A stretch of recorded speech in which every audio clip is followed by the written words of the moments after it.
وہ آیتوں میں اللہ نے کیا فرمایا؟ الا المصلین، اللہ فرماتے ہیں کہ جو لوگ ڈپریشن کا شکار ہو جاتے ہیں، جلد بازی میں فیصلے جلد بازی میں کرتے ہیں، ان میں تدبر نہیں ہے، غور و فکر نہیں ہے، تو لیکن کچھ علامتیں اپنے اندر پیدا کر لو تو تمہارے اندر سے جلد بازی، جس جلد بازی کے نتیجے میں ڈپریشن ہوتی ہے، خودکشی کے خیالات آتے ہیں، یعنی زندگی سکون کی گزرے گی تمہاری، اس کے لیے چند کام کرنے پڑیں گے۔ نمبر 1، نماز کی مکمل پابندی۔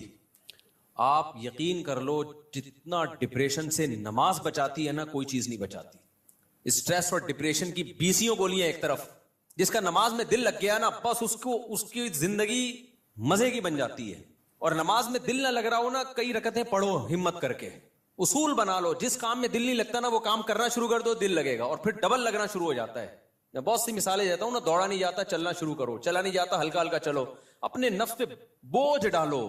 دیکھو یہ ٹینشن سے بچنا ایسی چیز ہے، جو ٹینشن سے دور بھاگتا ہے نا، ٹینشن اس کے پیچھے آتی ہے، اور جو ٹینشنیں پالتا ہے وہ ہمیشہ ٹینشن فری زندگی گزارتا ہے۔ وہ ٹینشن ہے جو جائز ٹینشن ہے، جو صحت کے لیے مفید ٹینشن ہے، ان کی بات کر رہا ہوں میں۔ تو جو لوگ آپ نے دیکھا ہوگا محنتی ہوتے ہیں، سارا دن کام کاج میں مشغول رہتے ہیں، وہ خوش ہوتے ہیں، ہے یا نہیں؟ گھروں میں جو دو طرح کی خواتین ہوتی ہیں، ایک پھوڑ، نہ کام نہ کاج، کچن گندا پڑا ہوا ہے، واش روم پیمپر بچے کے اتارے یوں پھینک دیے۔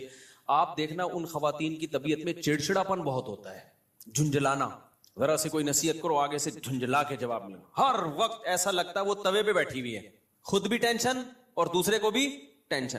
لیکن آپ نے دیکھا گھروں میں جو خواتین بہت محنتی ہوتی ہیں، بچوں کی کیئر، شوہر کی مرضی کا خیال، گھر کو صاف ستھرا رکھنا ہر وقت، وہ خوش ہوتی ہیں۔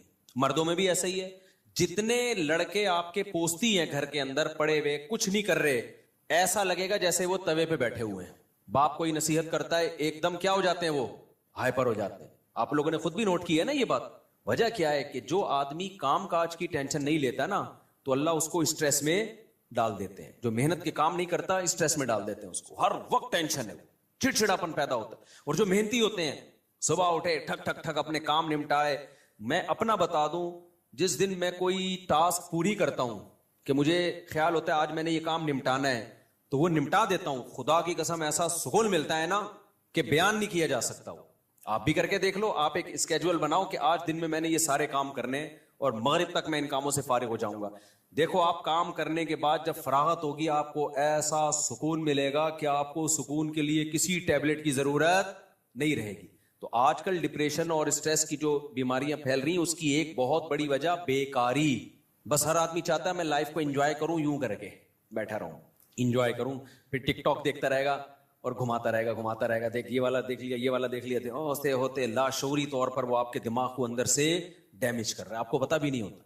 اس میں سیاسی خبریں آ رہی ہیں، کوئی دوسرے کو گالی، وہ اس کو گالی، وہ فلانا ایسا، وہ ڈمکانا ایسا، کارٹون بنا کے سیاسی لیڈروں کے مذاق۔ آپ کو پتہ نہیں ہوتا کہ یہ چیز آہستہ آہستہ آپ کے دماغ کو کیا کر رہی ہے، ہلکا ہلکا ڈیمیج۔ تو نماز انسان کے نا کا شیڈول بنا دیتی ہے۔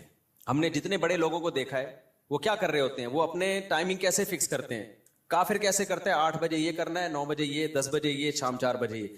نمازی کیا کرتا ہے، فجر کے بعد کی یہ روٹین، فجر سے پہلے کی یہ روٹین، ظہر کے بعد کی، بولو نا یار، یہ روٹین، عصر کے بعد کی یہ روٹین، عصر سے پہلے کی یہ روٹین، مغرب کے بعد کی۔ اور یہ جو نمازوں کے ٹائم ہے نا، کمال کی بات پتہ ہے کیا ہے، یہ نیچرل ہے، گھڑی نیچرل نہیں ہے۔ نہیں آئی بات؟ سورج جب نکلتا اور غروب ہوتا ہے نا، تو فطری طور پر انسان کی باڈی کے اندر تبدیلیاں آ رہی ہوتی ہیں، فطری طور پر۔ تو اسلام چونکہ دین فطرت ہے نا، تو اس نے اوقات بھی کیسے رکھے ہیں، نیچر کے حساب سے رکھے ہیں۔ تو نمازوں کے حساب سے اپنے آپ کو فٹ کرو گے، زیادہ سکون رہے گا، کیونکہ دن کی روشنی میں انسان کا مزاج الگ طریقے سے کام کر رہا ہوتا ہے، رات کے اندھیرے میں الگ طریقے سے ہوتا ہے۔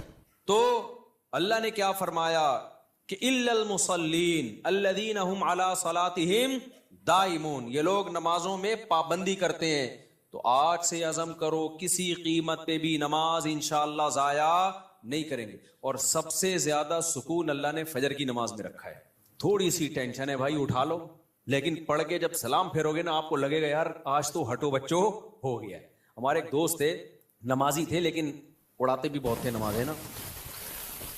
اب وہ بہت پرانی بات ہے، 15-20 سال پرانی بات، بالکل ینگ تھے تو نائٹ فال بھی ہو جاتا ہے جوان آدمی کو. ایک دن کیا ہوا، میں نے ان کو بولا بھائی آپ کو سفر میں حضر میں کہیں بھی ہونا، آپ نے غسل کر کے نماز پڑھنی ہے. وہ جاب کرتے تھے کسی کمپنی میں، انہوں نے کہا یار ادھر کہاں میں رات کو سوؤں اور نائٹ فال ہو جائے، کون غسل کرے گا، کیا ہے بھائی بڑی ٹینشن ہے یار. میں نے کہا یہ عزم کر لو کچھ بھی ہو آپ نے غسل کر کے نماز بولو پڑھنی، کچھ بھی ہو جائے. پانی کا انتظام کیسے کرنا یہ آپ کا ہیڈک ہے، کرنا ہے. تو اللہ انہیں جزائے خیر دے، انہوں نے ہماری وصیت پر عمل کیا. ایک دن پھر انہوں نے بتایا کہ سردیاں تھیں، غسل فرض ہو گیا، صبح پریشان ہوں کہاں سے پانی لے کر آیا، کہیں جنگل ونگل میں ہو گیا، کوئی پروجیکٹ ہوتا ہے نا، پانی لایا اور پھر کس طریقے سے میں نے بڑی ٹینشن میں سردی میں غسل کیا. کہتے ہیں خدا کی قسم اس کے بعد جو نماز پڑھی ہے، ان کے الفاظ ہیں، اتنا لطف اور اتنا مزہ آیا کہ اب میں آگے کہہ رہا ہوں ہٹو بچوں ہو گیا. یہ ہٹو بچوں ان کے نہیں تھے، یہ میرے الفاظ. اتنا مزہ آیا. تو انسان ٹینشن اٹھا کے جو کام کرتا ہے لطف اور مزہ بولو اسی میں ہے. چھٹی والے دن جب مزہ آتا ہے جب ورکنگ ڈیز کے بعد چھٹی آئے. روزانہ ہی اگر چھٹیاں ہوں تو مزہ آئے گا. ابے دیکھو سنڈے کو لوگوں کی چھٹی ہوتی ہے، ہم لوگ مدرسے میں تو جمعے کو ہوتی ہے. سنڈے کی چھٹی کا مزہ جب ہے جب منڈے کی چھٹی نہ ہو اور ٹیوزڈے کی بھی نہ ہو، وینسڈے کی بھی نہ ہو، تھرسڈے کی بھی نہ ہو، فرائیڈے کی بھی نہ ہو، تب جا کے سنڈے کی چھٹی کا مزہ آتا ہے. لیکن اگر ہر دن سنڈے ہے تو پھر کوئی بھی دن سنڈے نہیں ہے. نہیں آئی نا، یہی تو مسئلہ ہے. تو کچھ کرنے کے بعد جب چھٹی ہوتی ہے تو مزہ ہوتا ہے. چھٹی چل رہی ہے پاگل ہو جائے گا آدمی. ہمیں یاد ہے پورے سال میں نا مدرسے میں ہماری 2 مہینے کی چھٹیاں ہوتی تھیں، اب بھی 2 مہینے کی ہوتی ہیں. لیکن طلب علمی کے دور میں تو بہت ٹف لائف تھی ہماری، پورا ہفتہ مدرسے میں رہنا پڑتا تھا ہمیں.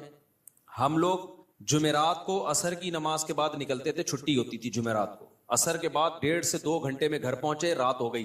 1 ہفتے بعد پہنچے اور اگلے دن عصر ہم نے مدرسے میں پڑھنی ہوتی تھی، تو چند گھنٹے کی چھٹی.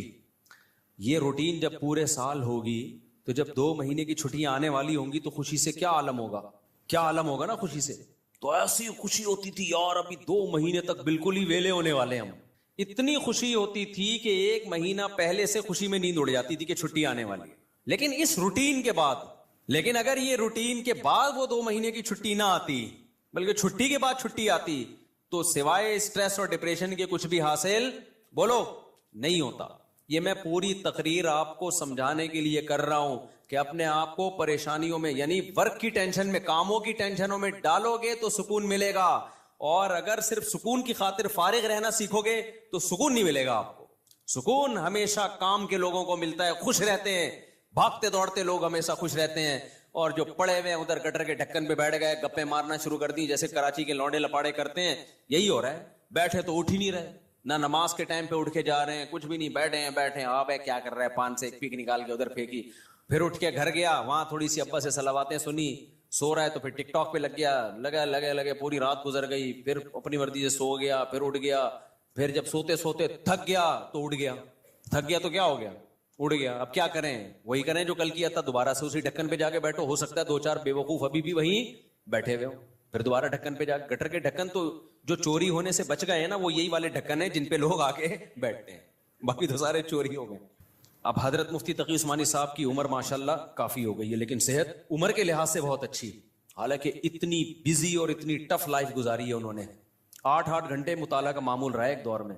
لیکن ہم جب بھی حضرت سے ملتے ہیں حضرت خوش طبع ہیں، تو حضرت بہت خوش مزاج ہیں.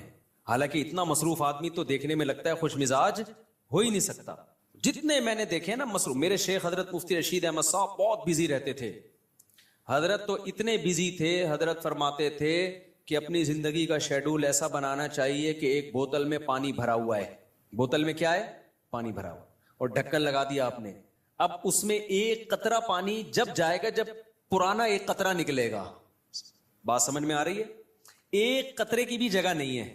ایک قطرہ جب اس میں جائے گا جب ایک قطرہ پہلے سے اس میں نکالا جائے گا. تو فرمایا اگر یہ قطرہ زیادہ قیمتی ہے تو پرانے قطرے کو نکالو، اس قطرے کو ڈالو. یہ قطرہ پرانے قطرے سے زیادہ قیمتی نہیں ہے تو اسی کو رہنے دو. لیکن ہوگا، ریپلیس ہی ہوگا، نیا آئے گا، پرانا نکلے گا. تو فرماتے تھے کہ اپنے زندگی، اپنے جو 24 گھنٹے کے اوقات کو اس طرح سے بوتل میں پانی کی طرح بھر دو کہ اب آپ کوئی اگر کام کرنا چاہتے ہو تو پرانا کوئی کام ڈسٹرب ہوگا تو پھر نیا کام ہوگا. نہیں آئی بات میرا خیال. جیسے ابھی جو روٹین چل رہی ہے نا پبلک کی، وہی کیا چل رہی ہے، کوئی بھی نیا کام کرنا چاہیں تو کر سکتے ہیں کیونکہ پرانا کوئی کام کوئی کر ہی نہیں رہے. 10 کام مزید شروع کر سکتے ہیں کیونکہ فارغ ہی فارغ ہیں. جبکہ ہمارے حضرت کا کیا تھا کہ حضرت نے اگر کوئی نیا کام کرنا ہے نا, کوئی بھی, جیسے کسی کتاب کا مطالعہ کرنا ہے تو پہلے سے جو کام ہو رہا ہے نا اس کا ناغہ کرنا پڑے گا. تو پھر اس میں کمپیئر کیا جائے گا کہ پرانا کام زیادہ قیمتی ہے یا نیا کام. یعنی کاموں کا حرج تو ہوگا کیونکہ 24 گھنٹے مصروف ہیں تو کام کا حرج تو ہوگا, لہذا نئے کام کے لیے ٹائم نہیں ہے. نیا کام اس میں جب داخل ہوگا جب نیا پرانے سے بھی زیادہ امپورٹنٹ ہوگا. مثال کے طور پر 24 گھنٹے آپ کا ایک اسکیجول ہے, ایک شیڈول ہے. اب نیا کام کیا ہے, آپ کی بچی بیمار ہے, ایمرجنسی میں ہاسپٹل لے کے جانا ہے, لیکن آپ کا وہ مطالعے کا ٹائم ہے یا ورزش کا ٹائم ہے یا اور کوئی بزی یا اس جاب کا ٹائم ہے. تو اب آپ کیا کرو گے بھائی, نقصان تو ہوگا, آفس کا ناغہ ہوگا, ناغہ تو ہوگا, لیکن اب یہ کام ان تمام کاموں سے زیادہ اہم. بچی کی جان تو بچانی ہے نا, یا اپنی جان ہو یا بچی کی جان ہو. تو اس طرح سے ہونا چاہیے. آپ کہہ سکتے ہیں لو بھائی یہ تو زندگی کا مزہ ہی کرکرا ہو جائے گا, 24 گھنٹے اپنے آپ کو ایسا بزی بنا کے رکھو, یہ تو انسان نہیں, یہ تو گدھا ہو گیا نا. میں سمجھا پا رہا ہوں اپنی بات جو میں بیان کر رہا ہوں, مجھے لگ رہا ہے آپ کے چہروں سے ایسا لگ رہا ہے کہ شاید میں سمجھا نہیں پا رہا. بھائی آپ کہیں گے کہ ہمیں اپنے آپ کو خوش رہنے کے لیے, شریعت پہ چلنے کے لیے 24 گھنٹے ہمیں اپنے آپ کو کیا رکھنا ہے, بزی رکھنا ہے. تو یہ تو انسان نہیں, یہ کیا ہو گیا بھائی, گدھا. تو گٹر کا ڈھکن کہاں گیا اس میں, تو زندگی کے مزے ہی کرکرے ہو گئے. تو دیکھو 24 گھنٹے بزی رکھنے کا مطلب یہ نہیں ہے کہ مطالعے میں, پڑھائی میں اور ہر وقت ایسے کاموں میں جس سے تھکاوٹ ہی ہو, بلکہ اس میں تفریح بھی, وہ بھی ضروری کاموں میں داخل ہے. دوستوں سے کبھی کبھار بیٹھ کے گپ شپ بھی ان ضروری کاموں میں, کیونکہ دماغ کو فریش رکھنے کے لیے ضروری ہے کہ کبھی کبھار گٹر کے ڈھکن پہ جا کے بیٹھا کرے, تھوڑا ابے تبے کے ماحول میں دوست احباب سے بات چیت کر لیا کرے, تھوڑا سا ریلیکس رہے گا اور سوسائٹی میں ان رہے گا. کیونکہ جو بالکل سوسائٹی سے کٹ کے بالکل ہی پپو بن جاتے ہیں نا, وہ دنیا میں کسی کام کے نہیں رہتے, وہ کسی کام کے نہیں رہتے دنیا میں. لیکن اس کا ایک ٹائم ہو. میں اپنے دوستوں میں ایسے لوگوں کو جانتا ہوں, ہمارے ساتھ گپ شپ تھی ان کی گپ شپ بھی ٹائم سے ہوتی تھی. اس وقت وہ ہم آج وہ بہت بڑے عہدوں پہ پہنچے ہوئے ہیں. بھی چند دن پہلے ایک کا فون بھی آیا, کیا آپ وہی طارق مسعود ہو جو ہمارے ساتھ کھیلا کرتے تھے, گپ شپ تھی. میں نے کہا میں نے کہا آج کل کیا وہ بہت بڑا آفیسر بن چکا ہے, وہ نام نہیں بتاؤں گا میں, بہت بڑی فلم بن گیا بھائی وہ. لیکن اس کی روٹین کیا تھی مجھے یاد ہے. اس کی روٹین یہ تھی کہ بیٹھے ہیں نا دوست اب تھڑے پر, ہاں یہ چل رہا ہے, ٹائم دیکھا یار 1 گھنٹہ ہو گیا بس, یا آدھا گھنٹہ ہو گیا, کہتے میرا اسٹڈی ٹائم شروع ہو گیا. اتنے نیک بچے کراچی میں پائے نہیں جاتے, لیکن وہ تھا. یہ بات کر رہا ہوں جب ہم 16-17 سال کے تھے, اس وقت گپے مار رہے ہیں. ایسے بھی نہیں ہے کہ گپ شپ ہی نہ ہو دوستوں کے ساتھ, یہ بھی نہیں ہے. اور یہ بھی نہیں ہے کہ بیٹھے ہیں تو بیٹھے ہی ہیں, نا نا نا نا. اس نے ٹائم ایک بنایا ہوا تھا, گھر کا ماحول ایسا تھا نا, تو اب آ کے بیٹھے ابھی گپ شپ شروع کر دیا, اور بھائی ہاں ہی باتیں, کرکٹ ہم ساتھ کھیلا کرتے تھے, کرکٹ کی باتیں چل رہی ہیں, گپ شپ ہو رہی ہے. یار میرا اسٹڈی ٹائم شروع ہو رہا ہے, میں جا رہا ہوں. ہم کہتے تھے یار عجیب انسان ہے بھائی, اتنا نیک آدمی. تو یہ ہے کہ یہ نہیں کہ آپ نے دوستوں کی محفلیں بالکل چھوڑ دی, گپ شپ بالکل چھوڑ دی, کھیل کود بالکل چھوڑ دیا, لیکن اس کو بھی اپنے شیڈول کا حصہ بنانا ہے, اس کو بھی جتنا ٹائم بنتا ہے اتنا دینا ہے. اب ہو یہ رہا ہے کہ کوئی پلاننگ نہیں ہے, کوئی روٹین نہیں ہے, تو ہم اپنی زندگی اپنی مرضی سے نہیں چلا رہے, ہمیں کوئی اور چلا رہا ہے. اور پتہ ہے کون ہے, اس کو پیار سے شیطان کہا جاتا ہے. ہمیں کون چلا رہا ہے, شیطان بتاتا ہے اب اڑ جا, کیونکہ سو کے اب تو تھک گیا ہے, تو ہم کہتے ہیں چلو بھائی اب اڑ جاتے ہیں. شیطان بتاتا ہے کہ دوبارہ سو جا. اتوار کو لوگ کیا کرتے ہیں چھٹی والے دن, 12 بجے سو کے اٹھیں گے, اس کے بعد حلوہ پوری, وہ نہیں رش ہوتا, اتنا بھاری بھرکم ناشتہ کریں گے کہ آدھے گھنٹے بعد دوبارہ سے غنودگی شروع. لہذا دوبارہ شیطان کیا کہتا ہے, اب دوبارہ کیا بنتا ہے, سونا بنتا ہے. دوبارہ سو گئے, تو سارا دن سوئے, ساری رات سوئے. تو میرے بھائی خوش رہنا چاہتے ہو نا, تو اپنی روٹین بناؤ اور روٹین کو اپنے تابع رکھو, نہ یہ کہ آپ شیطان کے تابع بن جاؤ. بار بار میں ایک مثال دیتا ہوں, گھوڑے کی لگام اگر آپ کے ہاتھ میں ہوگی تو گھوڑا آپ کی مرضی سے سفر کرے گا. ابھی ہو یہ رہا ہے کہ ہم نے اپنی لگام گھوڑے کے ہاتھ میں پکڑا دی ہے, گھوڑا ہمیں بتاتا ہے کہ تو نے کدھر جانا ہے. بڑے لوگوں کی ایک بڑی زبردست بات ہے کہ اگر آپ کی زندگی گزارنے کی اپنی کوئی پلاننگ نہیں ہوگی تو آپ کسی دوسرے کی پلاننگ کا حصہ بن جاؤ گے. دیکھو یہ چرسی ہیروئنچی ہے نا, ان کی اپنی کوئی پلاننگ نہیں ہوتی زندگی گزارنے کی, یہ ہوتی ہے اگر انہوں نے پلاننگ سے اوقات طے کیے ہوتے کہ ہم نے یہ کرنا ہے، صبح اٹھ کے یہ کرنا ہے، دوپہر یہ کرنا ہے، شام کو یہ کرنا ہے، اپنی پلاننگ ہوتی تو چرس پیتے ہی ہے؟ کیا ہو گیا بھائی بولو نا، نہیں پیتے نا، اپنی کوئی پلاننگ نہیں تھی، ایم ہی اٹھ کے ایک دن نکلے، ایک دوست نے چرس پکڑائی، تو اب یہ کس کی پلاننگ کا حصہ بن گئے؟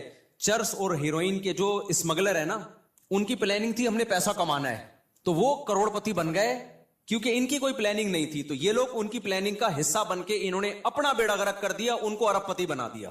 ہر دفعہ ایسا ہی ہوتا ہے، آپ کی اپنی پلاننگ نہیں ہے کہ میں نے کتنی دیر فیس بک پہ بیٹھنا ہے، کتنی دیر یوٹیوب پہ بیٹھنا ہے، بس آپ نے بیٹھ گئے تو کوئی پلاننگ نہیں ہے، تو آپ دیکھتے جا رہے ہو، دماغ آپ کا خراب ہو رہا ہے، یہ اس نے اس کو گالی دی، اس نے 80 لیٹر کا کارٹون بنا دی، اپنی کوئی پلاننگ نہیں ہے کہ میں نے دیکھنا کون سا چینل ہے، کتنی دیر دیکھنا ہے، معلوماتی چینل دیکھنا ہے، ادھر ادھر دائیں بائیں چیزیں میں نے نہیں دیکھنی، نیوز بھی ایک حد تک دیکھنی ہے، بس اتنی کافی ہے ہمارے لیے آج کی تاریخ میں، یہ تھوڑی کہ نیوز ہی سنتے چلے جاؤ، کیا تحقیق کرنی آج میں نے، اگر نہیں ہے نا تو آپ دیکھتے چلے جاؤ گے، اور جو یوٹیوبرز یا فیس بکیے یا ٹک ٹاکرز ہیں ان کی پلاننگ تھی کہ ہم نے ویوز بڑھا کے پیسہ کمانا ہے، تو آپ جیسے بے وقوف ان کی پلاننگ کا حصہ، آپ کا نقصان اور وہ کروڑ پتی بن رہے ہیں۔ نہیں آئی بات؟ میرا خیال ہے دیکھو یوٹیوبرز ویورز کے لیے کیا کرتے ہیں، فلانے مولوی نے، مفتی طارق مسعود نے آج انجینئر کے پرخچے اڑا دیے، حالانکہ میں نے کہیں نہیں ایسے اڑائے ہوتے، وہ ایک دم وہ لگائے گا نا ایک وہ تھم نیل پہ، ابے تمہیں کیا کرنا ہے پرخچے اڑائے کہ نہیں اڑائے، تمہیں کسی مسئلے کی تحقیق کرنی ہے، کسی خاص مسئلے کی، تو تم اس مسئلے کو دیکھو، یار مفتی طارق مسعود نے اس مسئلے طلاق کے مسئلے کی تحقیق کرنی ہے، یا اور کوئی مسئلہ، یار اس پہ میں سرچ کر رہا ہوں، مجھے ضرورت ہے، یا یہ کاروبار حلال ہے یا نہیں ہے، میں ڈراپ شپنگ کرتا ہوں، اب ڈراپ شپنگ ہے حلال، چلو مفتی طارق مسعود ڈراپ شپنگ لکھ کے سرچ کرو، یہ آپ کی پلاننگ ہوگی، اس میں آپ کو فائدہ ہوگا، لیکن ہو کیا رہا ہے، یوٹیوبر اٹریکٹ کرنے کے لیے تھم نیل پہ عنوان لگائے گا، مفتی طارق مسعود دوبارہ جہلم، کل ایسے ہی ہوا، میرے سامنے آتا ہے، میں نہیں دیکھتا کہ یار میں، حالانکہ میں دیکھ سکتا ہوں نا کہ کیا کہا ہے بھائی اس نے، کل ایک میرے سامنے سے ویڈیو گزری، اس پہ لکھا مفتی طارق مسعود دوبارہ جہلم پہنچ گئے، میں کراچی میں بیٹھ کے دیکھ رہا ہوں،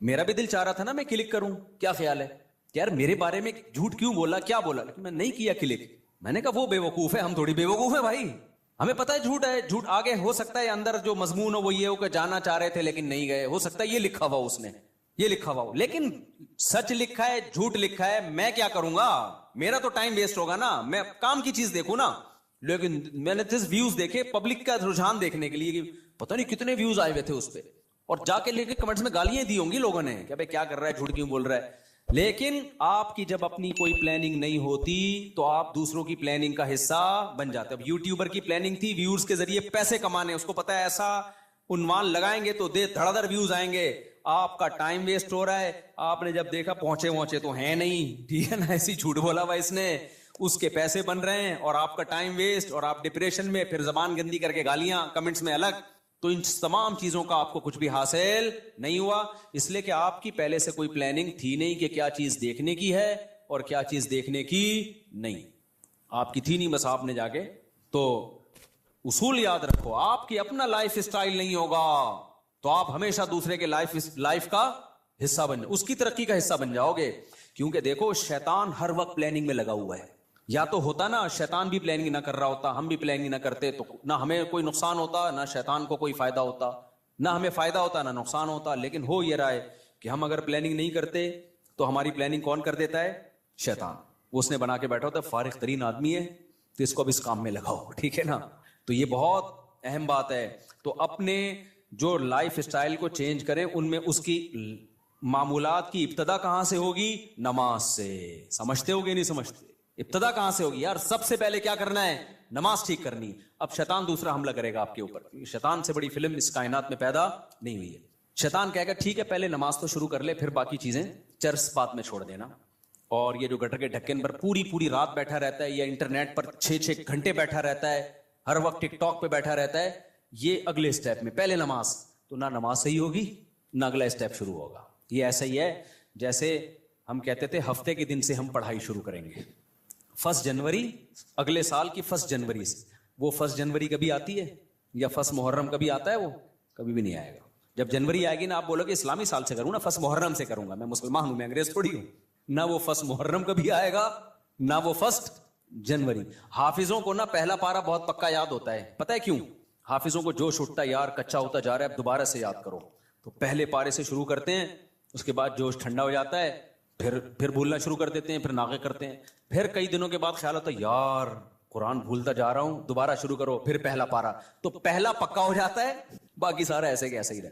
تو اس لیے پلاننگ میں یہ ہو کہ سب سے پہلے نماز کو مضبوط کرنا ہے, لیکن یہ نہ ہو کہ جب تک نماز ٹھیک نہیں ہوگی باقی چیزیں ٹھیک نہیں ہیں. سب چیزوں کو ایک ساتھ ٹھیک کرنا ہے, سمجھ رہے ہو؟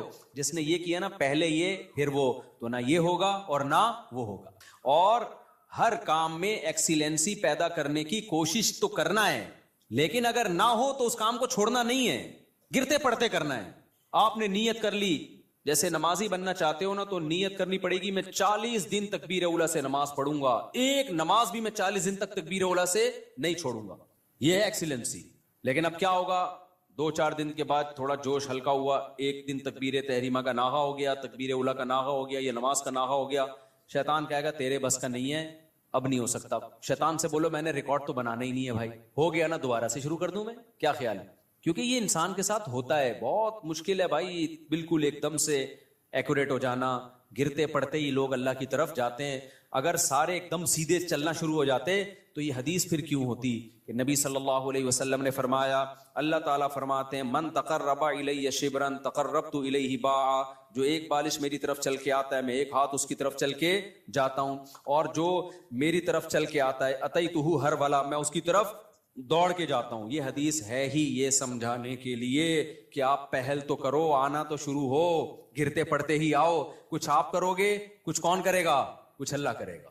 تو کیا کرنا ہے بھائی, اپنے شیڈول کو, اپنے اسکیجول کو تبدیل کرنے کے لیے سب سے پہلے ابتدا کہاں سے کرنی ہے؟ نماز سے. بھائی اب زندگی میں نماز کبھی بھی نہیں چھوٹے گی. اب نماز میں اپنے آپ کو پابند کرنے کے لیے چند چیزیں ہیں. سب سے پہلا کام کیا کرنا ہے, ایک دم سے قضائے عمری شروع نہ کرو, زیادہ بوجھ ہو جائے گا. قضائے عمری تو پڑھنا لازم ہے, لیکن پہلے تھوڑا سا اپنے آپ کو ادا نمازوں کا عادی بنا لو.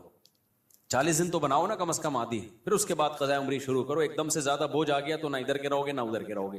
ایک دم سے نا ایک دم امام مہدی بننے کی کوشش کرتے ہیں لوگ, ایسے ایک دم صوفی بنے گا, جا رہا ہے, قضائے عمری بھی چل رہی ہے ساتھ ساتھ, آج لگتا ہے کہ بس یہ کہاں پہنچ گیا ہے. وہ بخار ہوتا ہے, چند دنوں میں وہ کافور ہو جاتا ہے, اڑ جاتا ہے وہ. تو نماز کا عادی بنانے کے لیے کرنا کیا ہے, اپنے اوپر کوئی جرمانہ رکھنا ہے, سزا رکھنی. بھائی مجھ سے اگر فجر کی نماز چھوٹ گئی تو اس دن ناشتہ بولو نہیں کروں. ناشتہ اسی دن ہوگا جس دن فجر کی نماز ہوگی. سزا دو اپنے آپ کو.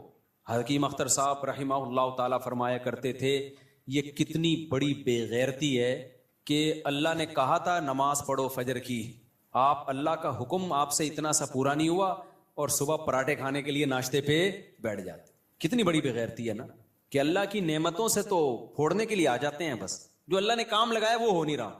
تو غیرت کا تقاضا بھی ہے, فجر گئی تو ناشتہ بھی گیا. اے اللہ اب ہمارے منہ سے تو نوالا اترے گا نہیں.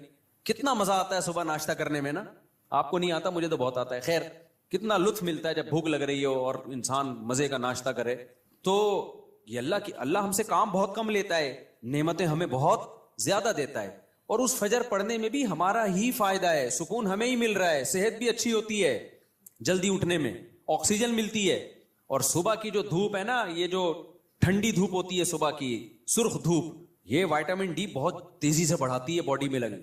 دھوپ ویسے بھی وٹامن ڈی بڑھاتی ہے چاہے دوپہر کی دھوپ ہی ہو, لیکن صبح کی دھوپ ہے جب سورج سرخ ہوتا ہے, یہ والی دھوپ بہت زیادہ آپ کی باڈی کو مضبوط کرتی ہے, ہڈیوں کو مضبوط کرتی ہے. تو ہمارا ہی فائدہ اس میں. تو اپنے آپ کو نماز کا پابند بنانے کے لیے کیا کرنا ہے بھائی, فجر چھوٹ گئی ناشتہ گیا, ظہر چھوٹ گئی تو کچھ پیسے رکھ لو. ہر آدمی اپنے حساب سے پیسے رکھے کہ اتنے پیسے میں. اب میں یہ نہیں کہوں گا کہ ظہر چھوٹ گئی تو لنچ بھی گیا, کیونکہ سزا اتنی دے انسان جتنی افورڈ کر پائے, ورنہ ہوگا یہ کہ آپ نہ سزا پہ عمل کرو گے نہ نماز. بہت زیادہ سزا دینا بھی ٹھیک نہیں ہے. اب مثال کے طور پر آپ نے کہا کہ فجر گئی تو میں اپنی گردن ہی اڑا دوں گا, تو کون اڑائے گا بھائی؟ خام خب وہ بات کرو نا جو پاسبل ہے. یا فجر ہو گئی تو اپنے آپ کو سگریٹ, فجر گئی تو سگریٹ سے جلاؤں گا اپنے آپ کو, تو سزا اتنی جو افورڈ. یا فجر گئی تو 10 لاکھ روپے صدقہ کروں گا, ایسا نہیں ہوتا, نہ 10 لاکھ صدقہ کرے گا بھائی, اتنا نیک ہوتا تو پڑھ ہی نہ لیتا. تو سزا اتنی ہونی چاہیے جو اتنی ہلکی بھی نہ ہو کہ کوئی تکلیف ہی نہ ہو, اور اتنی بھاری بھی نہ ہو کہ سزا ہی نہ دی جا سکے. وہ ہر آدمی خود فیصلہ کرے اپنے بارے میں. تو اور نبی صلی اللہ علیہ وسلم نے ارشاد فرمایا دیکھو اسلام میں جتنی فضیلت نماز کی ہے کسی حکم کی اتنی فضیلت نہیں ہے. آپ صلی اللہ علیہ وسلم نے فرمایا دیکھو قیامت کے دن جب اللہ کا دربار لگے گا, ہم دنیا میں جب کوئی بڑی مجلس ہوتی ہے تو ایسی محفل میں جہاں کوئی حاکم وزیر اعظم آیا ہوا ہو, ہر ایک کی کوشش ہوتی ہے آگے. ڈاکٹر ذاکر نائک کا جب پروگرام, کتنے لوگ یار ہمیں آگے سیٹ مل جائے, ہمیں آگے سیٹ مل جائے. تو یہ تو کچھ بھی نہیں ہے بھائی. اصل تو وہ دربار ہوگا جو اللہ کا لگے گا قیامت کے دن. تو اس میں جس کو آگے سیٹ ملے گی نا, حقیقت میں وہ واقعی فخر کرے گا. تو نبی صلی اللہ علیہ وسلم نے فرمایا اس دن آگے کا ٹکٹ کس کو ملے گا. حدیث کا مفہوم بیان کر رہا ہوں کہ نمازوں میں جو سب سے آگے ہوا کرتے تھے, اگلی صف میں ہوا کرتے تھے, کیونکہ اللہ کا ایک دربار دنیا میں لگتا ہے جس میں اللہ نظر نہیں آتا ہمیں, بس ایمان لائے ہیں بھائی اللہ کا دربار ہے تو وہ غیب ہے. تو اس میں جو آگے آگے ہوگا, تو جب سچی مچی کا دربار لگے گا جس میں اللہ موجود ہوگا, تو نبی صلی اللہ علیہ وسلم نے فرمایا جو صف میں سب سے آگے ہوتے تھے قیامت کے دن بھی وہ اللہ کے ہاں سب سے آگے ہوں گے, اور جو صفوں میں جتنا پیچھے ہوتے تھے قیامت کے دن بھی وہ صفوں میں اتنا پیچھے ہوں گے. کچھ لوگوں کی عادت ہوتی ہے ایک رکعت نکالنا فرض ہے. ہمارے محلے میں ایک صاحب ہوا کرتے تھے, فجر میں لازمی ایک رکعت نکلتی تھی ان کی. اچھا فجر 5 بجے ہو رہی ہے تو وہ 5:05 پہ آ رہے ہیں. ہم ان سے کہتے تھے یار ایک رکعت کیوں نکالتے ہو, تھوڑا 2 منٹ پہلے آ جاؤ. کہتے یار اصل میں رات کو نیند پوری نہیں ہوتی. پھر جب نماز 5:15 پہ ہوئی تو بھی ایک رکعت نکل رہی ہے. یہ ایک بیماری ہے, میں آپ کو بتا رہا ہوں بھائی. اب تو 15 منٹ زیادہ مل گئے نا, تو زیادہ مل کے ان کی نیند اسی حساب سے آگے جا رہی ہے. حتیٰ کہ سردیوں میں جب 6:45 پہ نماز ہو رہی ہے پھر بھی ایک رکعت نکل رہی ہے. تو یہ جو آزار ہوتے ہیں نا کہ یوں ہو رہا ہے یوں ہو رہا ہے, بھائی جس نے پڑھنی ہوتی ہے وہ آ جاتا ہے, نہیں پڑھنی ہوتی جس کی ایک رکعت نکلنی ہے وہ ایک ہی نکلتی رہے گی قیامت تک. جس کی 2 رکعت نکلنی ہے, اتحیات والے بھی ہوتے ہیں, اتحیات میں آ رہے ہوتے ہیں, وہ ہمیشہ آپ دیکھنا اتحیات میں ہی ہوں گے. اور کچھ ایسے ہوتے ہیں جماعت ہی پوری نکلتی ہے ان کی, وہ ہمیشہ سلام پھیرنے کے بعد تشریف لا رہے ہوں گے, بولے گا بے یار یہ کیا ہو گیا. تو اور کچھ ایسے ہیں جنہوں نے پڑھنی نہیں ہے. تو جب میں اور آپ کوشش کریں گے نماز کی پابندی کی, تو بھائی تکبیر اولا کی پابندی کے ساتھ صف اول میں, کیونکہ نبی کی جو بشارتیں آپ صلی اللہ علیہ وسلم نے صف اول کے لیے دی ہیں وہ دوسری صف کے لیے اور آخری صف کے لیے نہیں ہیں. آپ صلی اللہ علیہ وسلم نے فرمایا لوگوں کو اگر پتا چل جائے کہ صف اول میں کتنا ثواب ملتا ہے تو اتنی لڑائیاں ہوں کہ قرآن اندازی کی نوبت آئے. پورا محلہ وہ جو اجر ملے گا نا قیامت کے دن, جو پروٹوکول ملے گا اللہ کے دربار میں, وہ لوگ اپنی آنکھوں سے دیکھ لینا, وہ قیامت کا منظر اللہ دکھا دیں کہ صف اول والے آج کہاں ہیں. تو نبی نے فرمایا محلے والوں میں جھگڑا ہوگا, ہر آدمی کہے گا تیرے باپ کی سیٹ ہے جو آگے پہلے سے بیٹھا ہوا ہے. صحیح ہے نا, ہر آدمی جھگڑا کرے گا, ابے تیرے باپ کی جگہ ہے جو میں بیٹھوں گا یہاں پہ, وہ کہے گا میں بیٹھوں گا. اتنی لڑائیاں ہوں گی کہ فیصلہ کس سے کیا جائے گا, قرعہ ڈالا جائے گا. آج تم کہ ہمیں اپنی آنکھوں سے دیکھ نہیں رہے, لہذا ایسے پوستیوں کی طرح رڑتے آتے ہیں, وہ بالکل پیچھے بیٹھے. آگے جگہ بھی ہوتی ہے تو کوشش کرتے ہیں پیچھے ہی کھڑے رہیں, کیونکہ تاکہ نکلنے میں آسانی ہو, سلام امام پھیرے اور فوراً بھاگ سکیں ہم. تو وجہ اس کی ہے کہ بھائی اللہ فرماتے ہیں فلا تعلم نفس ما اخفی لهم من قرۃ اعین, کسی نفس کو خبر نہیں ہے ہم نے اپنے نیک بندوں کے لیے آنکھوں کی ٹھنڈک کا کیسا سامان چھپا کے رکھا ہے. تو جو نیک بندوں کے لیے آنکھوں کی ٹھنڈک کا اللہ نے سامان چھپایا ہے, اللہ وہ اگر دکھا دے تو میرے بھائی پھر ہمیں ان تقریروں کی ضرورت نہیں رہے گی. ہم میں سے ہر شخص کوشش کرے گا نماز میں پہلے سے آئے. اچھا جن کو پہلے آنے کی عادت ہوتی ہے نا, ان کو پھر سکون ہی نہیں ملتا بعد میں آنے سے. ہم اپنی مسجد میں دیکھ رہا ہوں, مجھے یہاں 18 سال ہو گئے, 18 سال ہو گئے مجھے یہاں پہ. تو میں 18 سال سے جن کو دیکھ رہا ہوں نا 10 منٹ پہلے آتے ہیں وہ نماز میں, آج بھی وہ نماز میں 10 منٹ پہلے آتے ہیں. حالانکہ وہ بوڑھے ہو گئے, ہارٹ کے مسائل, شوگر کے مسائل, 20 بیماریاں, بے ساکھیوں سے آ رہے ہوں گے, لیکن آئیں گے 10 منٹ پہلے ہی. کیوں؟ وہ کہتے ہیں یار یہ کیسی نماز ہے, سکون تو جب ہی ملتا ہے پہلے سے آ کے بیٹھو, سنتیں آرام سے پڑھو. ایسے بھی یہاں بزرگ تھے جو گھٹنے جواب دے گئے, لیکن آ رہے ہیں 15, انتقال ہو گیا ان کا, اللہ مغفرت فرمائے. پھر جب میں ان کی عیادت کے لیے گھر گیا تو کہتے ہیں بھائی مفتی صاحب بس اتنی دعا کرو کہ جو مسجد کی جماعت ہے نا وہ نہ, کیونکہ ساری زندگی ہم نے صف اول میں نماز پڑھی ہے, اب کوئی غم نہیں ہے سوائے اس کے کہ مسجد کی جماعت چھوٹ گئی ہم سے, مسجد کی ہم سے جماعت چھوٹ گئی. تو یہ نشہ ہے میرے بھائی, سمجھ رہے ہو؟ صف اول میں نماز پڑھنے کا کیا ہے, یہ نشہ ہے, جس کو لگ جائے وہ بڑھاپے میں بھی نہیں چھوٹتا. ہمارے حضرت مفتی رشید احمد صاحب بھی بہت زیادہ تکبیر اولا کے پابند تھے, آخری عمر میں ان کے بھی کو بھی ظاہر ہے ایک ایج ہوتی ہے. تو جب وہ نیچے آتے تھے نا نماز پڑھنے کے لیے اتنا خوش ہوتے تھے, کہتے تھے یہ اللہ کا اتنا بڑا فضل ہے کہ نماز نہیں چھوٹ رہی مجھ سے. تو جن کو نشہ ہو جائے ان سے پھر یہ صف اول نہیں چھوٹتی. تو ایسا نشہ پیدا کر دو اپنے اندر. نشہ کب ہوتا ہے؟ جب عادت پڑ جائے نا, لت پڑ جائے, تو صف اول کی عادت ڈال دو. رمضان میں ہم دیکھتے ہیں جن کو تراویح میں صف اول میں تراویح پڑھنے کی عادت ہے نا, 15 منٹ پہلے آئیں گے, اپنا رومال بچھایا بیٹھ گئے وہاں. کیوں؟ کہتے ہیں یار مزہ ہی نہیں ہے پیچھے کھڑے ہو کے نماز پڑھنے کا. اور یہ لوگ زیادہ سکون سے نماز پڑھ لیتے ہیں. اور جو کنفیوز ہوتے ہیں آج پڑھنی ہے کہ نہیں پڑھنی, تو وہ آئے گا, پہلے بیٹھے گا, پیچھے وضو میں بیٹھا رہے گا, نلکا کھول کے ہاتھ صاف کرتا رہے گا ایسے, پھر کوئی باتیں کرے گا, پھر پیچھے ٹیک لگا کے بیٹھ جائے گا, چلو 2-4 رکعتیں نکل جائیں کیا ہیں, پھر ایک آدھ رکعت میں رکوع میں جب امام جائے گا تو شامل ہو جائے گا. تو اس سے آپ کا دل ہی نہیں لگے گا نماز میں. تو کام وہی اچھا ہوتا ہے جو پابندی کے ساتھ اور مکمل فوکس بنا کے کیا جائے.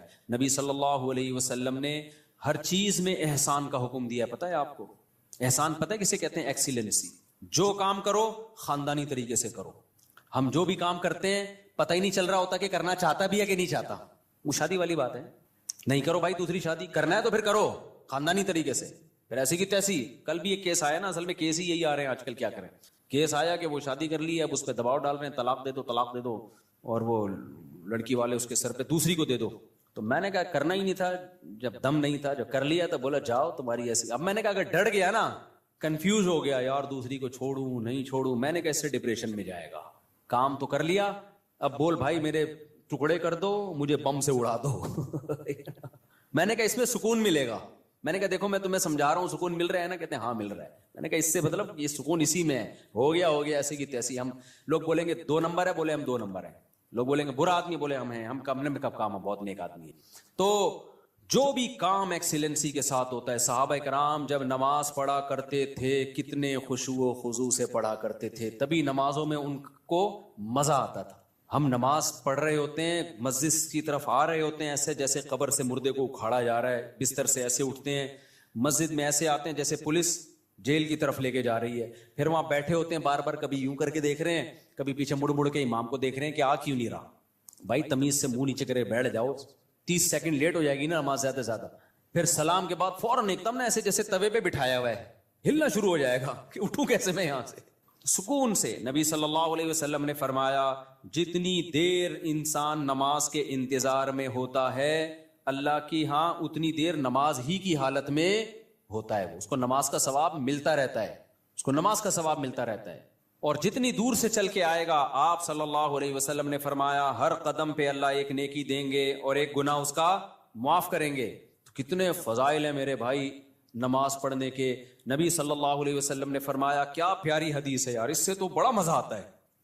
نبی نے فرمایا کہ میری امت قیامت کے دن اپنی چہروں کی سفیدی سے پہچانی جائے گی, کیونکہ اتنا وضو کیا ہوگا نا اس نے زندگی میں. اب جو 15 سال کی عمر سے نماز پڑھ رہا ہے, 15 دفعہ روزانہ دن میں منہ دھوتا ہے کہ نہیں دھوتا. اور یہ وہ منہ کا واش کرنا نہیں ہے جو گورے واش کرتے ہیں, یہ عبادت کے طور پہ منہ کا دھونا ہے. یہ جو ہم چہرہ دھوتے ہیں دن میں 15 دفعہ, بازو دھوتے ہیں دن میں 15 دفعہ, پاؤں دھوتے ہیں دن میں 15 دفعہ, 3 دفعہ دھویا جاتا ہے نا. تو یہ صرف واشنگ نہیں ہے کہ سروس ہو رہی ہے آپ کی, یہ دھونا بطور عادت ہے یا عبادت کے طور پر ہے؟ بتاؤ. یہ عبادت کے طور پہ دھویا جا رہا ہے, منہ اللہ نے حکم دیا.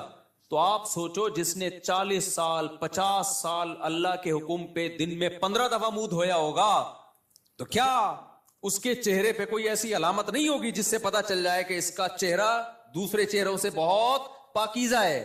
کیونکہ اس بار بار منہ دھونے سے جو منہ کے گناہ ہیں, بازوؤں کے گناہ ہیں, پاؤں کے گناہ ہیں, وہ دھل رہے ہیں, ان میں روحانیت پیدا ہو رہی ہے, نورانیت پیدا ہو رہی ہے. یہ نورانیت دنیا کی آنکھوں سے نظر نہیں آتی, لیکن یہ نورانیت قیامت کے دن اللہ ایسی آنکھیں دے دیں گے جس سے لوگوں کو یہ نورانیت نظر آنا شروع ہو جائے گی.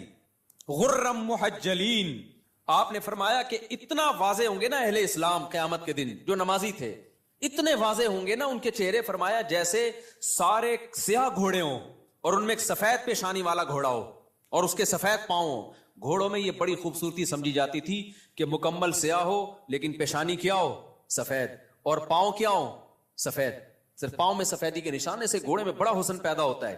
تو آپ نے فرمایا کہ سارے سیاہ گھوڑوں میں اگر سفید پیشانی والا گھوڑا ہوگا تو فوراً الگ پہچان ہوگی کہ نہیں ہوگی؟ ہے بھائی ایک گھوڑے ہیں اب آپ کا گھوڑا ان گھوڑوں میں مکس ہو گیا, سب کے کلر تو آپ جا کے غور غور سے دیکھو گے, لیکن آپ کا گھوڑا سفید پیشانی والا تھا, باقی سارے کالے, فوراً پہچان جاؤ گے بھائی یہ کس کا گھوڑا ہے, یہ میرا. تو نبی نے فرمایا میں اپنے امتیوں کو پہچاننے میں کوئی کنفیوژن نہیں ہوگی, کیونکہ وضو کی کثرت کی وجہ سے سب کے چہرے نورانی ہوں گے, سفید ہوں گے, سب کے بازو کیا ہوں گے, نورانی اور سفید. جتنا ایریا وضو میں کور ہوتا ہے نا سارا سفید ہوگا. سفید کا مطلب نور نکل رہا ہوگا اس سے, نورانی چہرے ہوں گے. تو یہ ہلکی چیز نہیں ہے بھائی نماز کا قائم کرنا. شاعر اسلام میں سے دیکھو, ہر مذہب کا کوئی خاص نشان ہوتا ہے جس سے پتہ چل جاتا ہے یہ آدمی اس مذہب سے بلونگ کرتا ہے. ہوتا ہے کہ نہیں ہوتا؟ ہندو عورتوں کے یہاں کیا ہوتی ہے, بولو, ٹیکا بندیا ہوتی ہے نا, تو جس عورت کی ہوتی ہے ہمیں فوراً پتہ چل جاتا ہے یہ کیا ہے بھائی. منہ سے بولنے پر گورنمنٹ نے پابندی لگائی ہے تو ٹھیک ہے بھائی. جس خاتون کے یہاں ٹیکا ہوتا ہے 99% چانس ہوتا ہے کہ یہ کیا ہے, ہندو ہے, ہندوؤں کا کلچر ہے. یہاں سلیب لٹکا ہوا ہے تو فوراً پتہ چل جاتا ہے بھائی یہ کیا ہے, یہ عیسائی ہے. خاص علامات ہوتی ہیں ان کی. اور اسی طرح یہودیوں کی ایک خاص کیپ ہوتی ہے, اتنی سی کیپ یہاں رکھی ہوئی ہوتی ہے, ماشاءاللہ داڑیاں تو ایک اچھا کام کرتے ہیں, بڑی داڑھی رکھتے ہیں, چھوٹی سی یہاں کیپ ہوگی, خاص ڈریس ہوتا ہے ان کا. پہلے تو ہمیں یہودی کہیں نظر ہی نہیں آئے تھے کراچی میں. اب دنیا میں ٹریولنگ ہوتی ہے تو بہت سارے, میں بعض دفعہ دم کروانے جانے لگا تھا, میں نے کچھ لگ رہا ہے بخاری کے کوئی استاذ بیٹھے ہوئے, اتنے داڑھی کی وجہ سے ویسے چہرہ تو نورانی ہو ہی جاتا ہے, اتنی بڑی بڑی داڑھی. امریکہ میں اور کینیڈا میں تو جاپان میں بھی میں نے دیکھے. تو میں سمجھا کہ کوئی بخاری پڑھانے والے مدرسے کے استاد ہیں, میں نے کہا جا کے دم کراتا ہوں. انہوں نے کہا رکھ کے چماڑ لگے گا, دم نہیں کرا بھائی یہ یہودی. تو ہانگ کانگ میں دیکھے ہم نے اتنی بڑی بڑی داڑھیوں والے یہودی. تو اس لیے میں غامدی صاحب سے کہتا ہوں کہ یہودیوں سے عبرت حاصل کرو. یہودیوں کا مذہب اتنا پرانا, پھر بھی داڑھی کا انکار نہیں کیا اب تک انہوں نے. اتنے لبرل, اتنے سیکولر ہو گئے کیونکہ تورات میں داڑھی لکھی ہوئی ہے, موسیٰ علیہ السلام کی تعلیمات میں تھا داڑھی بڑھاؤ. تو کتنا کچھ یہودیوں نے اپنے دین کو چینج کر لیا, داڑھی اپنے مذہب سے نہیں نکال سکے. اور ہمارے مسلمان اسکالر, جبکہ ہمارے پاس نبی کی بخاری مسلم کی صحیح حدیثیں, آف اللحا, داڑیاں بڑھاؤ, خود نبی کی داڑھی, اور حکم دیا جا رہا ہے رکھو نہیں بڑھاؤ. تبھی کم از کم ایک مٹھی واجب ہے, اس لیے کہ بڑھانے کا حکم ہے. اگر ایک مٹھی سے بھی کم ہوگی تو بڑی بھی تھوڑی ہوگی. پھر وہ اہل حدیث تو اس کی ظاہر پر عمل کرتے ہیں کہ بھائی بڑھاؤ. اچھا, اس میں لوگ اہل حدیثوں کا مذاق اڑاتے ہیں, اتنی بڑی بڑی داڑیاں. میں کہ تم مذاق مت اڑاؤ. وجہ اس کی ہے کہ بہرحال وہ کس کا سہارا لے رہے ہیں, حدیث کا سہارا لے رہے ہیں. آف اللحا, کیونکہ کسی صحیح حدیث میں ہمیں داڑھی چھوٹی کرنے کا حکم نہیں ملتا. تو اس لیے اب کسی کا مذاق اڑانا اس بیس پہ کہ وہ بڑی داڑیاں رکھ رہے ہیں اور یہ غلط ہے بھائی. وہ اس میں سہارا کس کا لے رہے ہیں, نبی کی حدیث کا. آف اللحا, چھوڑ دو اپنے حال پہ. ہم عبداللہ بن عمر کے قول سے استدلال کرتے ہیں, ان کے عمل سے, کہ وہ ایک مٹھی سے زیادہ کاٹ دیا کرتے تھے اور صحابہ نے کسی پر ان پر اعتراض نہیں کیا. تو یہ گنجائش ہے. تو لیکن نص تو ہے نا بہرحال ان کے پاس, تو اس میں مذاق نہیں بنتا کہ آپ مذاق اڑانا شروع کر دیں یا کسی کی نیت پہ شک کرنا شروع کر دیں. بہرحال اسلام میں حکم داڑھی کاٹنے کا نہیں ہے, کس کا ہے, بڑھانے کا. تو غامدی صاحب نے کیا انکار کر دیا کہ ایکچولی کلچر تھا. بھائی کلچر تھا تو نبی آرڈر کیوں دے رہے ہیں؟ نبی ان کا کلچر تو عربوں کا کھجور کھانا بھی تھا, تو آپ نے کھجور کھانے کے آرڈر دیے کہ عربوں کا کلچر تھا لنگی پہننے کا, آپ نے کہیں لنگی کا آرڈر دیا ہمیں؟ عربوں کا کلچر تھا گدھے کی سواری کا, تو آپ نے آرڈر دیا ہمیں گدھے کی سواری کرو؟ بھائی بطور مذہب اور بطور دین کے داڑھی بڑھانے کا آپ نے حکم دیا ہے, کیونکہ آپ نے فرمایا 10 چیزیں پیغمبروں کی فطرت ہیں. تو فطرت کی مخالفت تغییر خلق اللہ کہلاتی ہے. ان میں داڑھی بڑھانا, مونچھیں گھٹانا, بغلوں کے بال صاف کرنا. تو کیا بغلوں کے بال صاف کرنا آپشنل ہے کیا؟ کرو نہ کرو آپ کی مرضی. نہ کاٹنے پڑیں گے آپ کو. ناخن کاٹنا, یہ سب ایک ہی حدیث کا حصہ ہیں. تو جیسے ناخن کاٹنا واجب ہے, آپشنل نہیں ہے, بغلوں کے بال صاف کرنا اس حدیث کی روشنی میں واجب ہے, آپشنل نہیں ہے. بول دو نا, مجھے شک ہونے لگتا ہے کہ بڑھائی بھی ہوں گی. زیر ناف بال صاف کرنا واجب ہے, آپشنل نہیں ہے. تو اسی حدیث میں بھائی داڑھی بڑھانے کا حکم دیا جا رہا ہے, تو وہ کیسے آپشنل ہو گیا؟ اس کا کلچر, نبی کلچر بیان کرنے کے لیے تھوڑی آئے ہیں. نبی کیا بیان کرنے کے لیے آئے ہیں؟ حدیث, اللہ کا حکم بیان کرنے کے لیے آئے ہیں. تو جب تک اس کے خلاف کوئی دلیل نہ ہو, اس کو اللہ کا آرڈر اور اللہ کا حکم ہی سمجھا جائے گا. تو یہودیوں نے اپنے مذہب سے داڑھی نہیں نکالی, تو یہ مذہب کا آرڈر. سکھوں سے عبرت حاصل کرو. جب میں کینیڈا کے ایئرپورٹ پہ اترا ہوں, مجھے اتنی بڑی بڑی داڑھیوں والے سردار نظر آئے. حالانکہ ایئرپورٹ پہ وہ جاب کر رہے ہیں, کوئی مینیجر ہے, کوئی پائلٹ ہے, داڑھی سب نے رکھی. 99 جو میرا تجزیہ غلط بھی ہو سکتا ہے, کیونکہ ہو سکتا ہے جنہوں نے داڑھی کاٹی بھی مجھے پتہ ہی نہ چل رہا ہو کہ یہ سکھ ہے یا کچھ اور, لیکن انہوں نے رکھی ہوئی ہے. وہ اپنے مذہب کو نہیں چھوڑتے. شرم سے ڈوب مرنے کا مقام ہے میرے بھائی, پھر ہم لوگ کے لیے کیا خیال ہے؟ اور غامدی صاحب نے تو انکار ہی کر دیا. تو ہمارے تو پیغمبر دیکھو, یوسف علیہ السلام سے زیادہ کوئی خوبصورت تھا, لیکن آپ کی بھی کیا تھی؟ داڑھی. اور جمال میں سب سے زیادہ جمال اللہ نے, حسن الگ چیز ہے, جمال الگ چیز. حسن میں سب سے بڑا درجہ یوسف علیہ السلام کا, لیکن جمال جو حسن کے سے اوپر کی چیز ہے, وہ جمال سب سے زیادہ اس کائنات میں نبی صلی اللہ علیہ وسلم کو اللہ نے دیا ہے, اور یہ حدیث سے ثابت ہے. لیکن آپ صلی اللہ علیہ وسلم کی بھی داڑھی تھی. اس لیے میں غامدی صاحب اور ان کے فالوور سے کہتا ہوں کہ آپ سے نہیں رکھی جا رہی, آپ توبہ استغفار کر لو, لیکن انکار مت کرو بھائی. آپ تحریف دین جو ہے یہ زیادہ بڑا جرم ہے, تو اور ہمت کر کے رکھ لو, کیا جا رہا ہے یار. خیر, تو کہاں سے کہاں بات چلی گئی, کیا بات کر رہا تھا میں. ہاں, میں کہہ رہا تھا اسلام کے شاعر ہوتے ہیں نا, جیسے ہندوؤں کے خاص شعار ہے, سکھوں کا ایک خاص شعار ہے, داڑھی ہوتی ہے, پگڑی ہوتی ہے, یہ ان کا شعار ہے. عیسائیوں کا سلیب ہے. تو مسلمانوں کا شعار کیا ہے؟ مسلمانوں کا شعار کوئی خاص لباس نہیں ہے. شاعر اسلام میں سب سے بڑی چیز ہے نماز, کہ 5 ٹائم مسلمان مسجد میں حاضری دیتا ہے. یہ دنیا میں کوئی مذہب اپنے عبادت گاہوں میں 5 ٹائم حاضری دیتا ہے؟ ہندو ہفتے میں 1 بار, باقی انہوں نے چھوٹے چھوٹے بھگوان گھر میں ہی رکھے ہوئے ہیں, صحیح ہے نا, وہ ان کی روزانہ عبادت کریں, صبح شام کریں, یہ ان کا ہیڈک ہے. لیکن واحد ایک اسلام مذہب ہے جو آپ کو عبادت خانے میں کتنی دفعہ بلاتا ہے؟ 5 بار. تو مسلمان اپنی روٹین میں 5 ٹائم, تو یہ 5 ٹائم ایسی چیز ہے عبادت جو چھپنے والی نہیں ہے. آپ کسی غیر مسلم کے ساتھ رہو گے, اس کو 1-2 دن میں پتہ چل جائے گا بھائی ان کے تو 5 ٹائم اوقات ہیں, یہ تو ہر تھوڑی دیر کے بعد ان کو نماز کے لیے جانا ہوتا ہے. تو یہ شاعر ہے, اس سے پتہ چلے گا کہ آپ مسلمان ہو یا کافر ہو. صحابہ کے دور میں اسی سے پتہ چلتا تھا. دیکھو نبی صلی اللہ علیہ وسلم نے جب دعوت دی نا عرب کے قبائل کو, تو بہت سے قبائل مسلمان ہو گئے, بہت سے مسلمان نہیں ہوئے. تو پھر آپ نے جہاد شروع کیا. تو حدیث میں آتا ہے, کیونکہ کوئی معاہدہ تو تھا نہیں نا, جنگ تھی, تو آپ صلی اللہ علیہ وسلم لشکر لے کے جاتے, اس علاقے کے قریب پڑاؤ ڈالتے کہ ابھی ہم نے اس پہ حملہ کرنا ہے. تو دیکھتے کہ فجر کی اذان کی آواز آتی ہے کہ نہیں آتی. اگر فجر کی اذان کی آواز آئی, اس کا مطلب یہ کیا ہے؟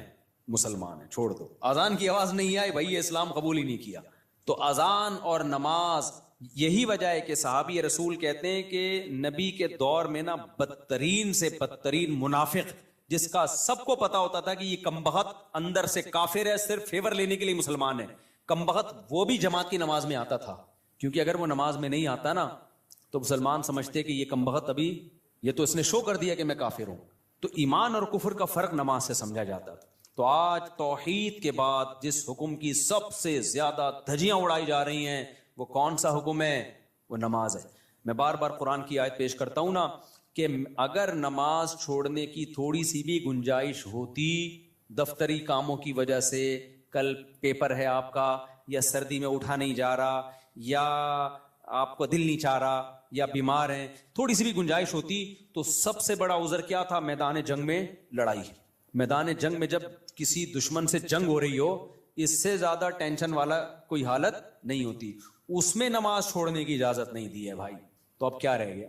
تو آپ کو اس لیے اجازت دے دی جائے فجر کی, آپ کی آج رخصتی ہوئی ہے. دولہا فجر میں اکثر کیا ہوتا ہے؟ شارٹ کہتا ہے اتنے عرصے منتیں ماننے کے بعد میری شادی ہوئی ہے, تو فجر کیوں پڑھوں, میں پاگل ہوں کیا؟ وہ یہ سمجھ رہا ہوتا ہے.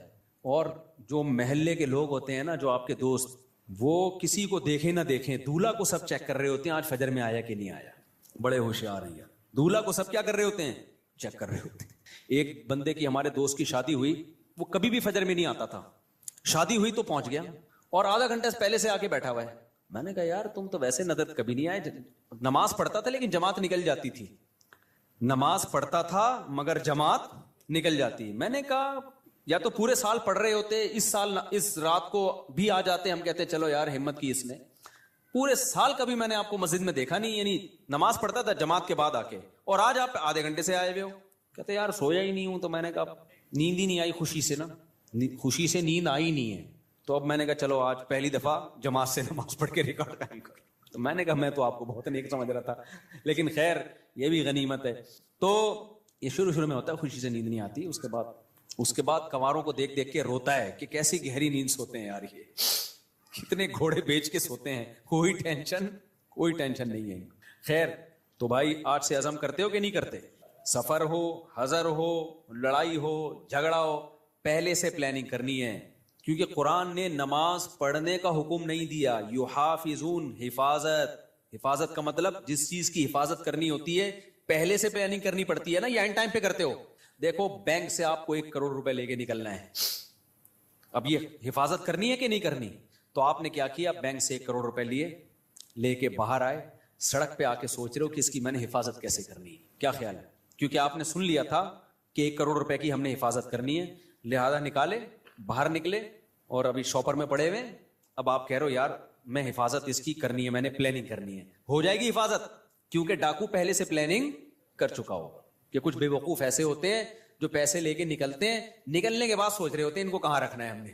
تو ایسے لوگوں کی حماقت سے ڈاکو فائدہ اٹھاتے ہیں. تو آپ نے جب حفاظت کرنی ہوتی ہے تو پلاننگ پہلے سے، یار 1 کروڑ کا چیک ہے، کیش لے کے نکلنا ہے میں نے، تو پہلے سے سوچو کہاں سے نکلوں، کن کو ساتھ لے کے جاؤں، کون سا شاپر ہوگا، بلیک کلر کا شاپر ہوگا، اور اس شاپر میں جوتے ہوں گے، اور جوتے کے اوپر ٹوپیاں ہوں گی، اور مسواکیں ہوں گی، اور خود بھی دھوتی بنیان، تاکہ دیکھنے میں لگے کہ یہ بھیک مانگنے گیا تھا بینک میں، دھکے دے کے نکال دیا گیا اس کو.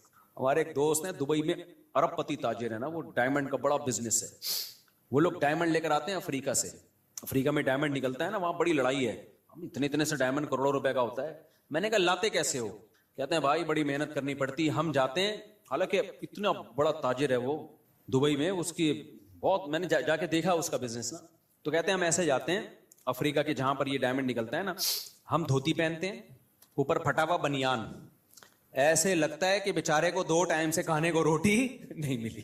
کہہ رہے ہیں ایسے جا رہے ہوتے ہیں خراما بالکل غریبوں والا، لوگ سلام کر رہے ہوتے ہیں، ہو سکتا ہے کوئی 5 روپے ڈال دیتا ہو جیب میں، یار یہ میری طرف سے، منہ بھی ایسا بناتے ہیں کہ لگے کہ کبھی کھانے کو ملا ہی نہیں ہے اس کو.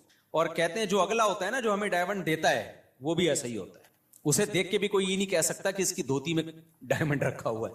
ایسے کہتے ہیں پارسل ہوتا ہے، وہاں سے آتا ہے، یہاں سے لیا کسی کو. کیونکہ اگر یہ جائے نا لینڈ کروزر میں بیٹھ کے 3 پیس سوٹ اور ٹائی میں، تو ڈاکوؤں کو پتہ چل جائے گا کہ یہاں خربوزے خریدنے نہیں آیا ہے.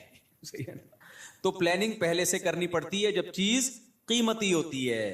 بینک سے پیسے لینے تو پہلے سے پلاننگ، یار یہ کیش اماؤنٹ لے کے نکلوں گا کیسے میں، کون سے راستے سے جانا ہے، کس گاڑی میں جانا ہے. اور سونے کے تاجر جو میرے جاننے والے ہیں وہ ایسے ہی کرتے ہیں، وہ کہتے ہیں ہم پھٹپٹی سی بائک، اب ایسا نہ ہو ڈاکو پھٹپٹی بائکوں کو لوٹنا شروع کر دیں اس چکر میں. کہہ رہے ہم جب زیادہ گولڈ لے کے جاتے ہیں ایسی پٹپٹی سی بائک ہوتی ہے، اور بالکل ہی ایسے ہولیا ہوتا ہے، جا رہے ہوتے ہیں، کوئی بھی نہیں روکتا ہمیں.